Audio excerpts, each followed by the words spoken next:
I come here in a peaceful way to do my best to share with you guys, all of you that are here today, a story of healing, a story of triumph, a story of trials and tribulations, a story of immense pain and immense glory.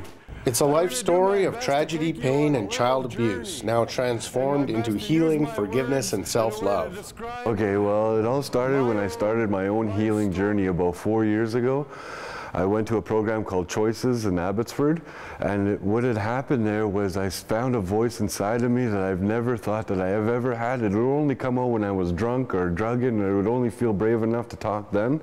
But as soon as I started healing, I started talking, and I started getting excited and started getting motivated, and I just started wanting to share my story in a kind and humble and good way to help to motivate and get people up and say that we all have a story, you know, that we all have something special. If we could just find the courage to share it, you know, we can maybe inspire other people to do the same thing, you know, we could get that goodness going around and an infectious feeling of healing and all that stuff.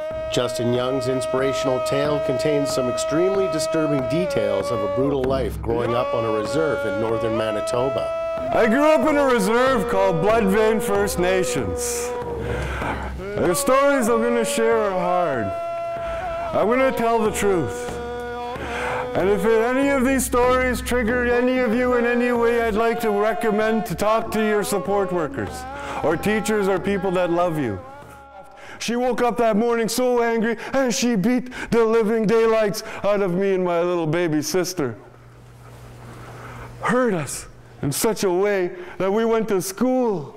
Dropped us off at school. I had a black eye. I was crying. My little sister had a bleeding lip. My mom was in such a frantic to get to work that she didn't even think about the consequences of dropping her 2 children off at the school like that. Quickly, the teachers caught on. 2 kids coming from the same house, battered and beaten. 2 kids coming from the same place, hurt and looking. They phoned Child and Family Services, and again, we got picked up, taken to a foster home, put in a new home, different home. This home, I found love.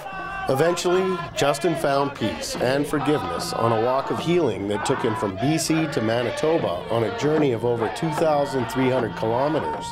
My mom died when I was 12. My dad was never really around.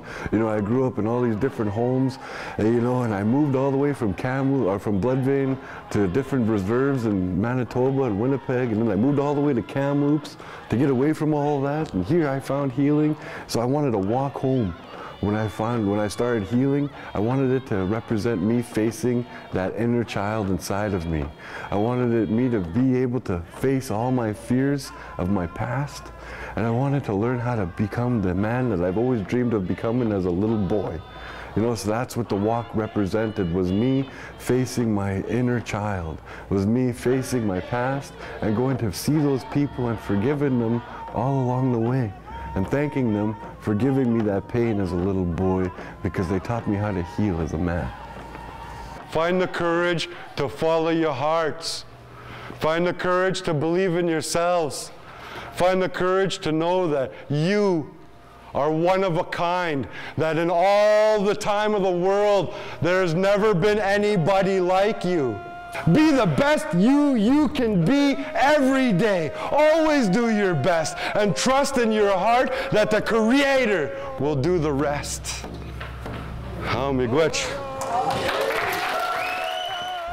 Justin Young is now a motivational speaker and community support worker in Kamloops, BC. For Go Quesnel, I'm John McKenzie.